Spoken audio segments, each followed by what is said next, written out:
स्वागत है आपका हमारे YouTube चैनल डिवोशनल धारा पर। आज हम महाभारत के महान योद्धा कर्ण के बारे में जानेंगे।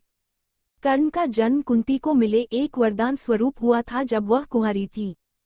तब एक बार दुर्वासा ऋषि उनके पिता के महल में पधारे। तब कुंती ने पूरे 1 वर्ष तक ऋषि की बहुत अच्छे से सेवा की। कुंती के सेवाभाव से प्रसन्न होकर उन्होंने उसे ये वरदान दिया कि वह किसी भी देवता का स्मरण करके उनसे संतान उत्पन्न कर सकती है। एक दिन उत्सुकतावश कुंवारेपन में ही कुंती ने सूर्य देव का ध्यान किया। इससे सूर्य देव प्रकट हुए और उसकी नाभि को छूकर उसके गर्भ में प्रवेश किया और अपने पुत्र को वहां मंत्रों द्वारा स्थापित किया। कालांतर में कुंती के गर्भ से ऐसा बालक उत्पन्न हुआ जो तेज में सूर्य के ही समान था, और वह कवच और कुंडल लेकर उत्पन्न हुआ था जो जन्म से ही उसके शरीर से चिपके हुए थे। चूंकि वह अभी भी अविवाहित थी, इसलिए लोकलाज के डर से उसने उस पुत्र को एक बक्से में रखकर गंगाजी में बहा दिया। कर्ण गंगाजी में बहता हुआ जा रहा था कि महाराज भीष्म के सारथी अधीरथ और उनकी पत्नी राधा ने उसे देखा और उसे गोद ले लिया और उसका लालन पालन करने लगे। उन्होंने उसे वासुसेन नाम दिया, अपनी पालनकर्ता माता के नाम पर। कर्ण को राधिया के नाम से भी जाना जाता है। अपने जन्म के रहस्योद्घाटन होने और अंक का राजा बनाए जाने के पश्चात भी कर्ण ने सदैव उन्हीं को अपना माता पिता माना और अपनी मृत्यु तक सभी पुत्र धर्मों को निभाया।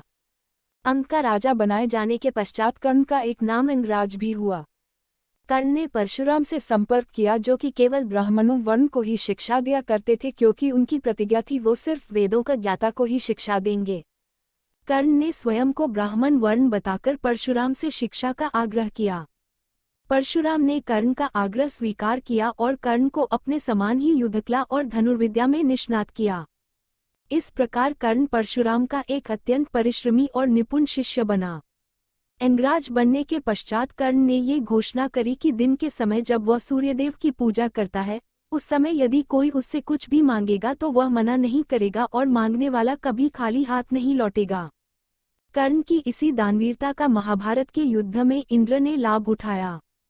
महाभारत के युद्ध के बीच में कर्ण के सेनापति बनने से एक दिन पूर्व इंद्र ने कर्ण से साधु के वेश में उससे उसके कवच कुंडल मांग लिए, क्योंकि यदि ये कवच कुंडल कर्ण के ही पास रहते तो उसे युद्ध में परास्त कर पाना असंभव था। और इंद्र ने अपने पुत्र अर्जुन की सुरक्षा को ध्यान में रखते हुए कर्ण से इतनी बड़ी भिक्षा मांग ली। लेकिन दानवीर कर्ण ने साधु भेष में देवराज इंद्र को भी मना नहीं किया और इंद्र द्वारा कुछ भी वरदान मांग लेने पर देने के आश्वासन पर भी इंद्र से ये कहते हुए कि देने के पश्चात कुछ मांग लेना दान की गरिमा के विरुद्ध है, कुछ नहीं मांगा। कर्ण कभी भी शकुनी की पांडवों को छल कपट से हराने की योजनाओं से सहमत नहीं था। वह सदा ही युद्ध के पक्ष में था और सदैव ही दुर्योधन से युद्ध का ही मार्ग चुनने का आग्रह करता। यद्यपि वह दुर्योधन को प्रसन्न करने के लिए द्यूतक्रीड़ा के खेल में सम्मिलित हुआ, जो बाद में कुख्यात द्रौपदी चीरहरण की घटना में फलीभूत हुआ।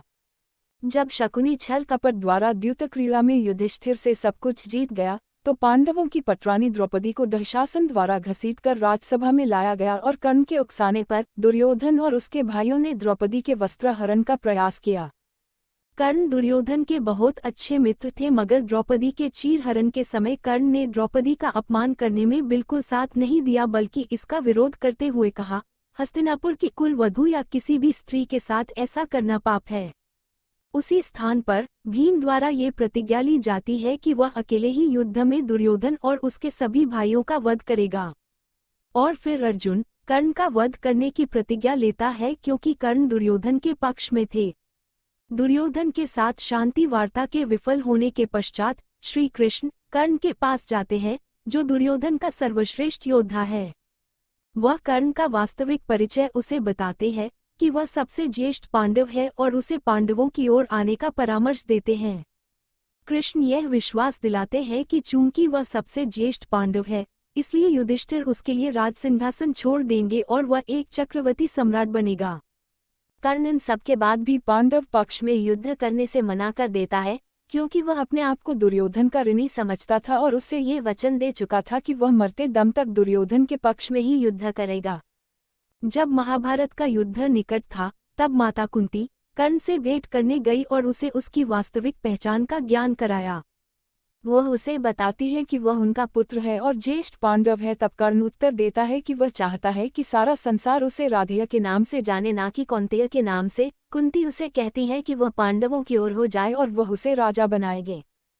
तब कर्ण कहता है कि बहुत वर्ष पूर्व उस रणभूमि में यदि उन्होंने उसे कौन्तेय कहा होता तो आज स्थिति बहुत भिन्न होती, पर अब किसी भी परिवर्तन के लिए बहुत देर हो चुकी है और अब ये संभव नहीं है। वह आगे कहता है कि दुर्योधन उसका मित्र है और उस पर बहुत विश्वास करता है और वह उसके विश्वास को धोखा नहीं दे सकता। लेकिन वह माता कुंती को ये वचन देता है कि वह अर्जुन के अतिरिक्त किसी और पांडव का वध नहीं करेगा। कर्ण अपनी माता से निवेदन करता है कि वह उनके संबंध और उसके जन्म की बात को उसकी मृत्यु तक रहस्य रखे। 17वें दिन युद्ध में कर्ण और अर्जुन में महाभीषण युद्ध हुआ था और इस युद्ध में कर्ण और अर्जुन दोनों ही एक दूसरे पर महाअस्त्र का प्रयोग कर रहे थे कि तभी कर्ण के रथ का पहिया जमीन में धंस गया और कर्ण उसे नहीं निकाल पा रहा था, तो उसने जमीन से ही युद्ध शुरू रखा, पर अर्जुन को हराने में कर्ण असमर्थ था और आखिर में अर्जुन ने अजनलिकास्त्र से कर्ण की छाती में मारकर उनका वध किया। युद्ध समाप्ति के पश्चात मृतक लोगों के लिए अंत्येष्टि संस्कार किए जा रहे थे। तब माता कुंती ने अपने पुत्रों से निवेदन किया कि वे कर्ण के लिए भी सारे मृतक संस्कारों को करें। जब उन्होंने ये कहकर इसका विरोध किया कि कर्ण एक सूत पुत्र है, तब कुंती ने कर्ण के जन्म का रहस्य खोला। तब सभी पांडव भाइयों को भ्रातृहत्या के पाप के कारण झटका लगता है। युधिष्ठिर विशेष रूप से अपनी माता पर रुष्ट होते हैं और उन्हें और समस्त नारी जाति को ये श्राप देते हैं कि उस समय के बाद से स्त्रियां किसी भी भेद को छुपा नहीं पाएंगी। आज भी लाखों हिंदुओं के लिए कर्ण एक ऐसा योद्धा है जो जीवन भर दुखद जीवन जीता रहा। उसे एक महान योद्धा माना जाता है जो साहसिक आत्मबल युक्त एक ऐसा महानायक था जो अपने जीवन की प्रतिकूल स्थितियों से जूझता रहा। विशेष रूप से कर्ण अपनी दानप्रियता के लिए प्रसिद्ध है। वो इस बात का उदाहरण भी है कि किस प्रकार अनुचित निर्णय किसी व्यक्ति के श्रेष्ठ व्यक्तित्व और उत्तम गुणों के रहते हुए भी किसी काम के नहीं होते। कर्ण को कभी भी वह नहीं मिला जिसका वह अधिकारी था, पर उसने कभी भी प्रयास करना नहीं छोड़ा। भीष्म और भगवान कृष्ण सहित कर्ण के समकालीनों ने ये स्वीकार किया है कि कर्ण एक पुण्यात्मा है जो बहुत विरले ही मानव जाति में प्रकट होते हैं।